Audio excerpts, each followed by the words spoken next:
Hello दोस्तों। India में कुछ फिलांथ्रोपिक एक्टिविटीज के लिए कुछ इंडस्ट्रियलिस्ट लोग का बहुत रिस्पेक्ट से नाम लिया जाता है, जैसे मिस्टर रतन टाटा है, मिस्टर अजीम प्रेमजी है। तो यहां पर हम मिस्टर अजीम प्रेमजी के बारे में बात करेंगे, जिन्होंने एक स्मॉल कैप सीमेंट कंपनी में स्टेक लिया है। उसके बारे में हम बात करेंगे। हम जब रिस्पेक्ट की बात कर रहे हैं तो mister Azim Premji founder chairman है विप्रो के, जिन्होंने लॉन्ग टर्म में अपने इन्वेस्टर्स को वेल्थ क्रिएट करके दी है। अजीम प्रेमजी फाउंडेशन के द्वारा उन्होंने लगभग 3.5 लाख से ज्यादा स्कूल्स में उन्होंने काम किया हुआ है। एक बहुत ही रेस्पेक्टेबल फिगर है जब हम कॉर्पोरेट जगत की बात करते हैं। तो किस स्मॉल कैप कंपनी में उन्होंने बाई किया है, वो है सागर सीमेंट। अभी आप देखेंगे सागर सीमेंट का शेयर प्राइस 255 रुपीज के आसपास है, और यहां पर मिस्टर अजीम प्रेम जी, उनका जो इन्वेस्टमेंट आर्म है वहां पर उन्होंने इन्वेस्ट किया है, और जो इन्वेस्टमेंट है वो लगभग 350 करोड़ की उन्होंने इन्वेस्टमेंट की है। और इनफैक्ट करने वाले हैं, ये प्रेफरेंशियल अलॉटमेंट होने वाला है 1.32 करोड़ शेयर से थोड़ा सा ज्यादा शेयर का प्रेफरेंशियल अलॉटमेंट होने वाला है। और ये जो शेयर जो है 265 रुपीज पर शेयर के हिसाब से ये अलॉट होंगे। और ये किसको अलॉट होंगे? पाई अपॉर्चुनिटीज फंड। तो पाई अपॉर्चुनिटीज फंड क्या है?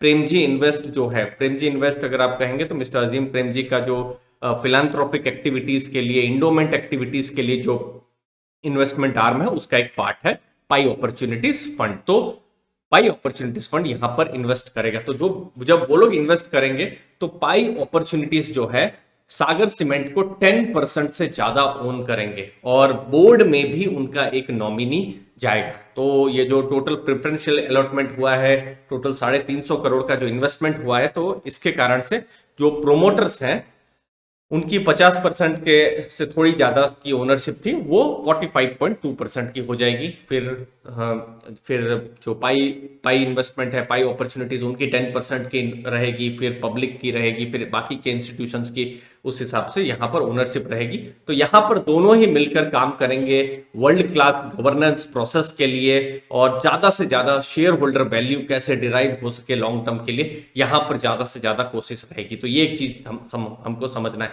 अब बिजनेस के बारे में बात कर ले, सागर सीमेंट के बारे में। तो नाम से ही है, सीमेंट की कंपनी है, और अभी आप देखेंगे 8.25 मिलियन टन की कैपेसिटी है। और बहुत ही रिसेंट में, मतलब पिछले साल ही उन्होंने लगभग 5 बिलियन का उन्होंने डेट रेस किया था। उनको जो डेट था, उनका उद्देश्य था, क्योंकि अपने जो बिजनेस है, बिजनेस को ग्रोथ करने के लिए। तो जो 8.25 मिलियन टन है, उसको वो 10 मिलियन टन तक ले जाना चाहते हैं। मतलब वो सीमेंट जो है, सीमेंट पर फ्यूचर और ब्राइट देख रहे हैं, और सीमेंट में कोशिश कर रहे हैं कि किस हिसाब से भविष्य में जब डिमांड आएगी तो वो पूरा कर सके। बट अभी अगर आप बिल्कुल शॉर्ट टर्म में देखेंगे तो एक की हेडविंड है, रिस्क है, क्योंकि सीमेंट बनाने के लिए जो रॉ मटेरियल होता है, जैसे कोयला है, पेट कोक है, तो इसके प्राइसेस बढ़े हैं। तो जब रॉ मटेरियल के प्राइस बढ़े हैं तो उसका असर फाइनल प्रोडक्ट सीमेंट में भी होता है। तो ये एक चीज है जो शॉर्ट टर्म में बिल्कुल रिस्क लग रहा है जब कमोडिटी प्राइसेस बढ़े हैं। तो जल्दी से आपको मैं फाइनेंशियल ऑपरेशनल परफॉर्मेंस दिखा दूं। ये मिलियन टन में आप देख सकते हैं, यहां पर मेट्रिक टन में आप देख सकते हैं 7.43 मिलियन टन यहां पर आप देख सकते हैं उनका सीमेंट का सेल हुआ है, जो कि हम देख रहे हैं एक्चुअली में कम हो रहा है। कम हो रहा है, उसके अलग अलग रीजन हो सकते हैं, क्योंकि डिमांड हो सकती है सीमेंट की कम हो रही है, जो हमको भी समझ में आ रहा है, हम देख रहे हैं। दूसरी चीज है, अभी आप बिजनेस में आप देखेंगे मार्जिन भी कम हो रहे हैं। अगर आप Q3 FY21 में देखते, मतलब अक्टूबर से दिसंबर 2020 में, तो 29% का मार्जिन था, जो अब घट के इस क्वार्टर में 14% का हो गया। तो बिजनेस इनफैक्ट बहुत अच्छा नहीं कर रहा है। आप रेवेन्यू भी देख सकते हैं, पिछले साल इनफैक्ट जो Q4 था, जनवरी से मार्च 2021 का जो क्वार्टर था, तो 417 करोड़ का उन्होंने नेट रेवेन्यू किया था, जो अभी 333 करोड़ का रेवेन्यू हुआ है। तो रेवेन्यू भी घटा है, हमको पता चलेगा कि किस हिसाब से रेवेन्यू बढ़ रहा है या घट रहा है। और प्रॉफिट्स आप देख सकते हैं, बहुत बड़ा नेगेटिव इफेक्ट पड़ा है। प्रॉफिट जो लगभग 50 करोड़ के थे जब पिछले Q3 Q4 में, जो अब घटकर बहुत ज्यादा घट गए हैं और 4.6 करोड़ हो गए। तो अगर आप लेटेस्ट परफॉर्मेंस देखेंगे तो लेटेस्ट परफॉर्मेंस में बिल्कुल समझ में आ रहा है, मार्जिन प्रेशर है, सेल्स का प्रेशर है, प्रॉफिट का प्रेशर है, और इन सब का जो प्रेशर है, जिसकी वजह से हम देख पा रहे हैं कि बिजनेस में एक नेगेटिव इफेक्ट पड़ा हुआ है। तो जब हम बात करते हैं सागर सीमेंट की, तो मेन इनका बिजनेस है आंध्र प्रदेश और तेलंगाना। अगर आप बिलोंग करते हैं आंध्र प्रदेश और तेलंगाना तो जरूर बताइएगा सागर सीमेंट के बारे में, आपको अगर कुछ आइडिया हो तो। तमिलनाडु कर्नाटका में 16% और 9% का बिजनेस है। उसके अलावा महाराष्ट्र में बिजनेस है 7% का। ओडिशा में जाजपुर में उनकी बड़ी फैक्ट्री है, 6% का बिजनेस वहां पर है। और चूंकि अभी वो ग्रो कर रहे हैं तो उन्होंने बड़ा लेवरेज भी लिया हुआ है, तो इसीलिए डी लेवरेज वो कैसे करेंगे ये की चीज देखने की रहेगी, तो इसको आपको जरूर देखना है।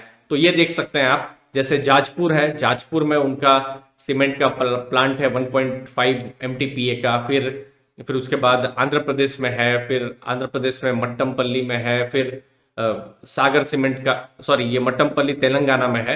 फिर सागर सीमेंट का गुड़ीपाड़ू में आंध्र प्रदेश में उनका प्लांट है। तो उस हिसाब से फिर दूसरा जो प्लांट है वो मध्य प्रदेश में भी उनका प्लांट है। तो उस हिसाब से उनके लोकेशनल एडवांटेजेस है, जहां पर वो महाराष्ट्र है, तेलंगाना है, आंध्र प्रदेश, कर्नाटका, ओडिशा, तो तमिलनाडु, वहां पर मेन बिजनेस उनका उस जगह पर देखने को मिल रहा है। तो क्या टर्न अराउंड होगा, क्योंकि बिजनेस अभी आप देखेंगे तो बिल्कुल हमने देखा बहुत पॉजिटिव नहीं है, लेकिन एक बड़ा इन्वेस्टर यहां पर इंटर हो रहा है। और जब बड़ा इन्वेस्टर इंटर हो रहा है तो वो 1-2 दिन के लिए, 1-2 घंटे के लिए तो इन्वेस्ट नहीं किया है, उन्होंने कम से कम एक डेकेड का व्यू जरूर रखा होगा। तो वो एक चीज है। रिस्क है, साइक्लिकल बिजनेस है सीमेंट का। आपने देखा किस हिसाब से मार्जिन 29% से 14% एक ही साल में हो गया। ये एक रिस्क रहता ही है साइक्लिकल बिजनेस का, चाहे वो मेटल सेक्टर हो, सीमेंट सेक्टर हो।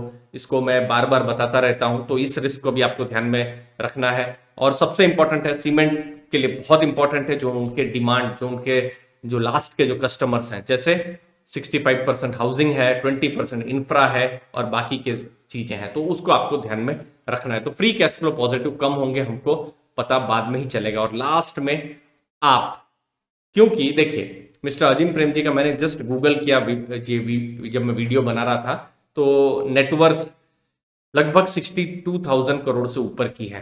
तो उन्होंने अगर इन्वेस्टमेंट भी किया है 350 करोड़ का, दैट मीन्स उनकी नेटवर्थ का ये 0.5% भी नहीं है। तो इनफैक्ट 0.5% के आसपास ये है। तो ये आपको ध्यान में रखना है। अगर ये एक बहुत ही पॉजिटिव न्यूज है सागर सीमेंट के लिए, लेकिन आपको अपना एसेट एलोकेशन देखना है। कल कुछ गड़बड़ हो भी जाती है तो मिस्टर प्रेम जी को बहुत फर्क नहीं पड़ेगा, ये आपको बिल्कुल समझना चाहिए। तो इसीलिए आपका एसेट एलोकेशन करना बहुत जरूरी है। बिजनेस में शॉर्ट टर्म में हेडविंड्स हैं, मतलब रिस्क बहुत है जो बिल्कुल दिख रहा है, मार्जिन का हो सकता है, डिमांड का हो सकता है।